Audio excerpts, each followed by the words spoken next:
everybody, this is DearMamaSal, and it is Wednesday morning. It is just on freezing, which of course is 32 American. Don't even know why I punched the number there. I know what it is. And it is frosty on the ground, but a lot of the white fluffy stuff is gone already, which means that we're warming up, obviously overall, which is good. There wasn't a lot of snow yesterday, but enough to scare the life out of most of us. So we don't do that white stuff well for a couple of days, I can tell you. It's not what we're used to. I heard this morning that the evangelist Billy Graham is not doing too well, and he also is 95. And that struck me as interesting. I hadn't realized that he and Mandela were the same age. And it made me think that 95 is sort of like the old 80, you know what I mean? It's like a lot of people are living to 95 these days, rather than to 80 or 85. And then while I was thinking about that, I thought, boy, that's going to really change the whole retirement issue. And it's going to change the retirement issue because people are going to have to think about the fact that either they're going to retire later, or that they're going to need a lot more money to retire, because you're going to have to support yourself for 10 more years. And by the time, depending on what your age is now, that's in my generation. So if you are in your, let's say, 40s now, it could be another 10 years. You could be living, if you're in your 30s to 40s now, you could be living to 95 or 90 easily, and maybe 95 to 100 if you're lucky, or unlucky, depending on how you look at it. And that will affect the way that you need to plan for your retirement, and I would recommend that you do. And I say that because I thought about my retirement way too late. I was so busy living day to day and living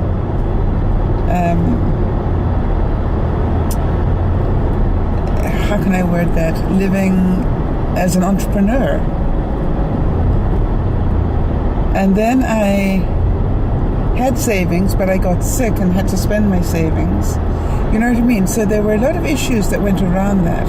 And now it's a case of, my home is my retirement plan. And I'm very lucky in that. I'm luckier than a lot of people. But my home is not totally paid for. So here is the thing, and this is what I want you guys to think about. If you can buy a home early in your life and pay for it and stay in it, not fall into the constant upgrade.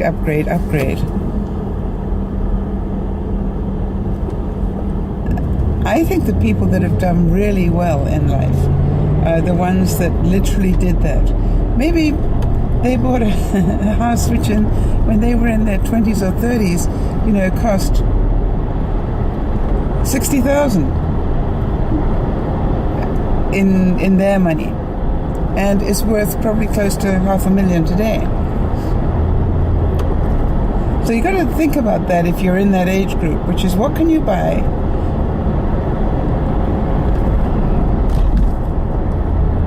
and pay off and live in. And if you want to do upgrades, that's fine, but don't put yourself in a lot of debt to do them.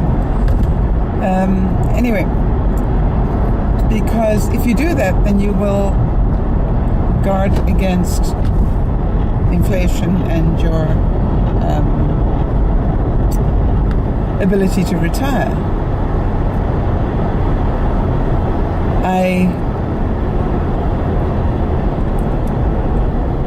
I'm not a big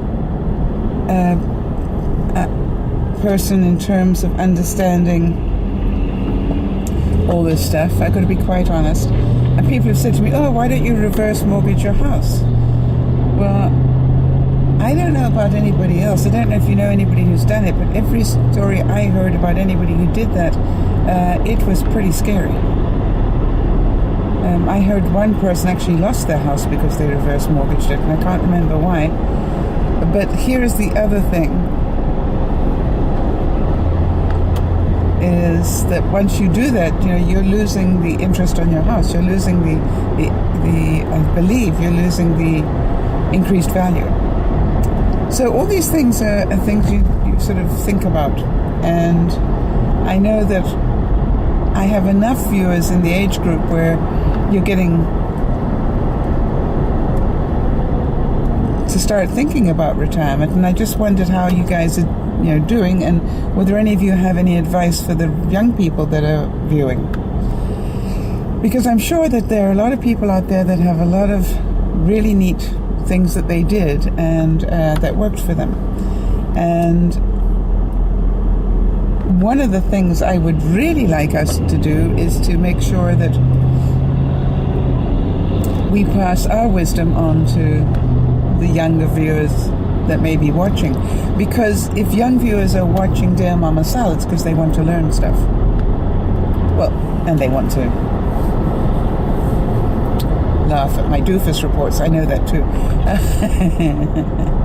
So I just wondered whether any of you have any input as to what you did. And as I said, I'm not sure where the world will be in 20 years. Who does? Nobody has any idea. I'm pretty sure that we will be paying a lot more for a lot less. And that is one of the challenging things about trying to work out how to fund your retirement. And the other thing is, you need to do that math and keep redoing that math every year to see where you're at, because you can say, oh gosh, well, I've got $500,000 stashed away, or $250,000, or whatever it is. If you had $250,000 stashed away,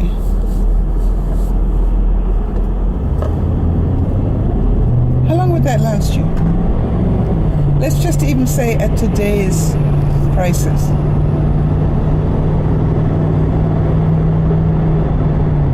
Not very long. And so you need to be able to constantly upgrade what it's costing you to live and work out the numbers in terms of what it could cost you to live in 10 years' time or 20 years' time, and keep rolling those figures over so that you keep aware of what is reality. For example, what did it cost you to fill up your car 10 years ago? Remember? And what does it cost you to fill up your car today? Now, you can say, well, in 10 years' time, we might all have electric cars, Sal. So, that would be great. And if you believe that, then that's a great figure. But you understand the basic principle of what I'm saying. So give that some thought. What do you know? What do you want to share? What are your tips for the next generation or the generation that comes after them? What would you have done differently? Maybe some of you are sitting in a position where you're going, I could have done this better. And what would you have done better? So give us some input so that we can share the knowledge.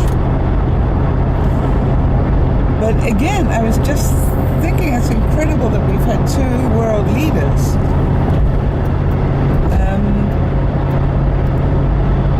who both have lived to 95. Now, there's part of you that may say, well, they get better, they can afford better care or whatever. Maybe that is it. I don't know. But it's still pretty impressive in my view.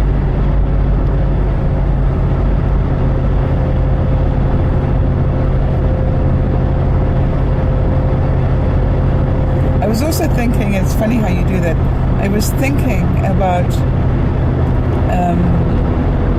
Air Force One flying to Johannesburg for Mandela's memorial, and then them flying back basically the next day. I cannot tell you what that does to your body. I know Air Force One doesn't take the same route as I used to take, but I used to do that trip to Johannesburg, and it used to take me 24 hours door to door. Now, that was with a stopover in Amsterdam. But even so, that was like a full 24-hour journey. Then you've got an 8 or 9 hour time difference. That's nearly half a day time difference. You have no idea what that takes out of your body. Well, those of you who've traveled a lot know how much it takes out of your body. Now, normally what you do is you fly, and you've got 2 or 3 days to get your body clock going again into the right thing. But what all those dignitaries, the Bushes, the Obamas, everybody else, what they all did, and the Clintons as well, what they all did is they all flew in, basically stayed the day, and then turned around and went home again. Yikes. That is really a major push on your system. So I wouldn't be surprised if you don't see too much of them in the next couple of days while they try and reorient. Maybe if you do it fast enough like that, it doesn't have the same effect on your body. That's possible. If you don't give your body a time to acclimatize to the one shift, you're back on your real time before it really has impact. I'm not sure about that.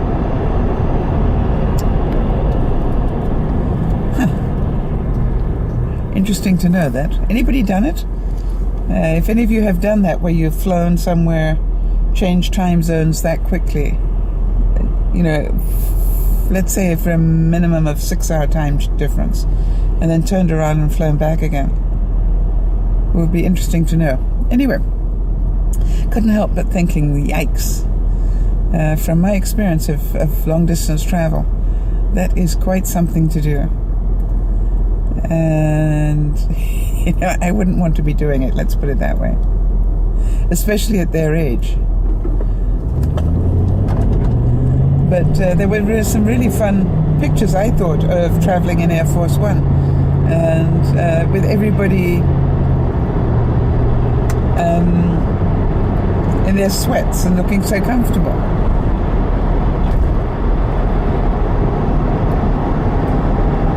And that's nice to see, because you don't get to see the first families dressed in a comfortable way very often. When do you see them in their sweats? So it was, I thought, really nice to see, humanize them to a large degree. So that was really fun. I wanted to say that I am aware of the fact that we're going to go into the Christmas season, and that you guys are going to be pretty busy round about now. So I was wondering whether there was anything in particular that any of you would like me to do morning musings on. Whether there are any subjects that you would particularly like me to cover. I did have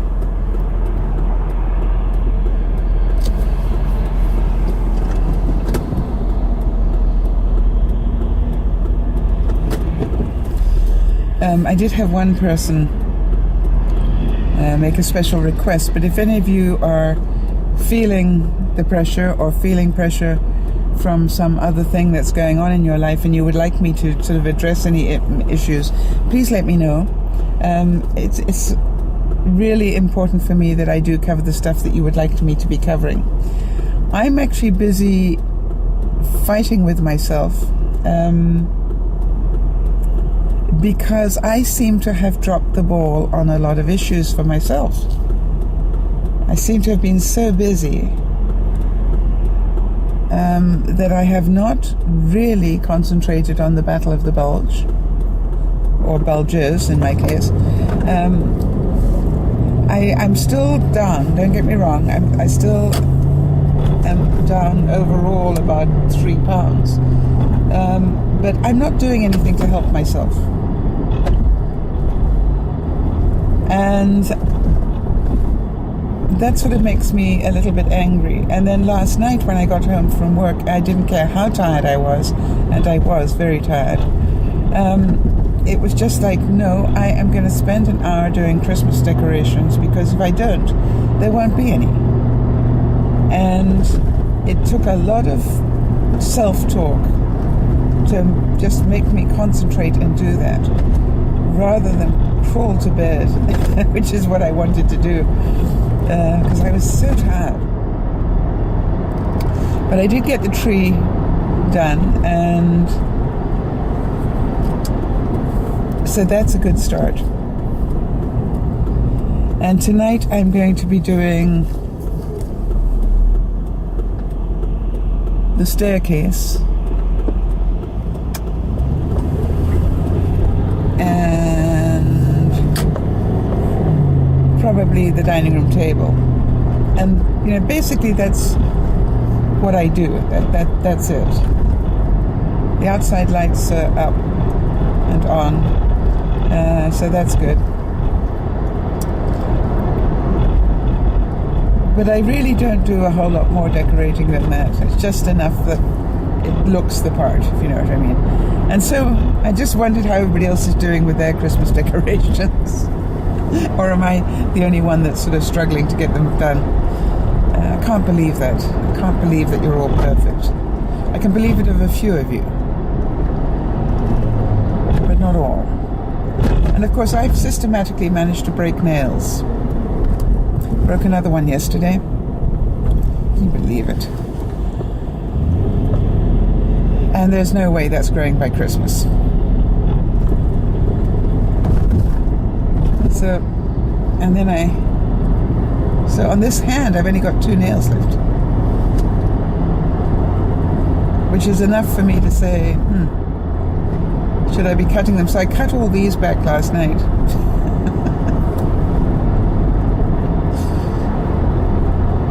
Just nails, right? They grow again. Right.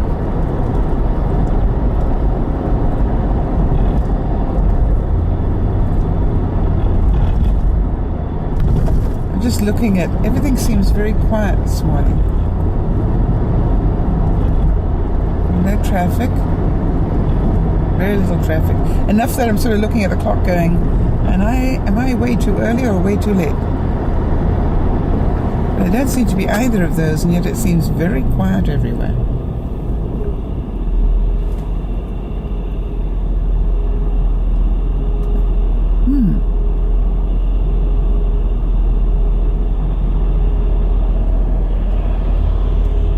Strange. Anyway, so I'm hoping that everybody's doing well.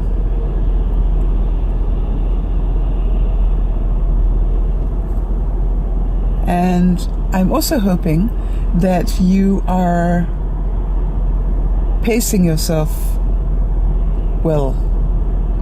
One of the things that I found at this time of year, for those of you who are working as well as trying to do all your Christmas stuff, is it really helps if you pace yourself. For example, you heard what I said. I'm spending an hour a day now doing something to do with Christmas, because I need to get the pressure off me for that.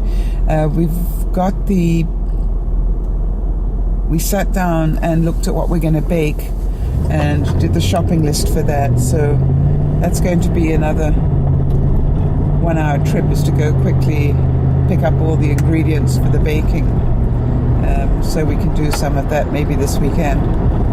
And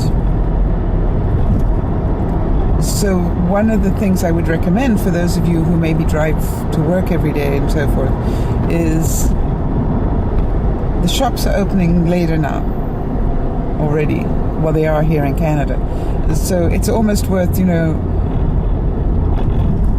picking a major store that will carry most of what you want, and maybe going in there just for getting some presents.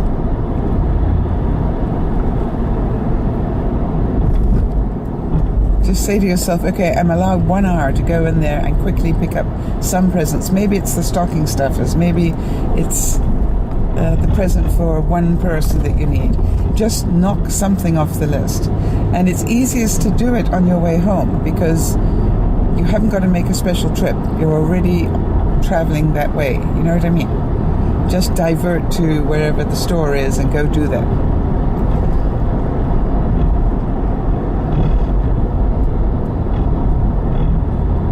Because any minute now those stores are going to get really busy. And I found it's a lot easier going after work than it is going at the weekend, because the weekends now are going to be horrendous. They're going to be really busy. Unless you go late at night. If you go late at night, if you have the ability to go late at night, then that's great. Then you can do pretty stress-free shopping. Some of you will remember I did that last year. And it was quite amazing, actually.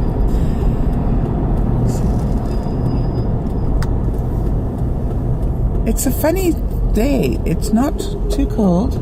It's still freezing. It's not too cold. It's overcast, but bright-ish. Looks like it could get more overcast, actually. And I hear that we're expecting to get rain again, which is much more what we're used to than this white fluffy stuff. Just trying to think how many times we've had the white fluffy stuff before Christmas. Not often. And we normally get it sort of January, February, but not often in December, I don't think. I have to look that up. Alright, so have a good day. Look after one another. Do something nice for somebody today. That's what I would ask you to do. Make somebody's day. And then, if you want to, let me know what you did, so it'll give ideas for other people for when they do it.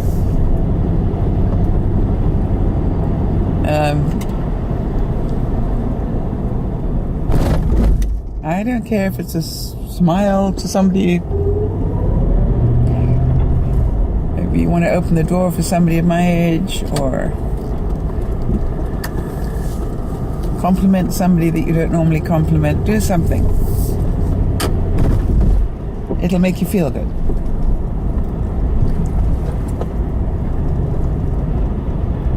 It'll brighten your day.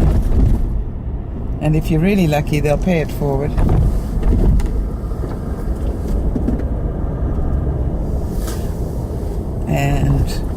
And everybody benefits. Okay, so I'm at work, and it looks slippery. I've got the wrong boots on. This is DearMamaSal saying bye for now. Laurie just showed me that I thought this one was a coloured one, not a white one. But our orchid, excuse me, that we've been waiting to bloom, has got 1.5 blooms going today. Huh. See, this one's also breaking out. Yeah. It was pretty pathetic, the white on white, but we didn't know it was a white one. I thought that was a coloured one. But I'm not moving it now because it obviously likes it there. Right. Okay, so now we've just finished doing the swag down the staircase, and there's a Beaner sighting. Hi, Bean. At the bottom of the stairs. Bean, Bean. Say hello to the peeps. Where are you? Apparently he doesn't want to say hello to the peeps. So we've got that much of Christmas done. We've sort of started a bit there. We got some of the mantle done.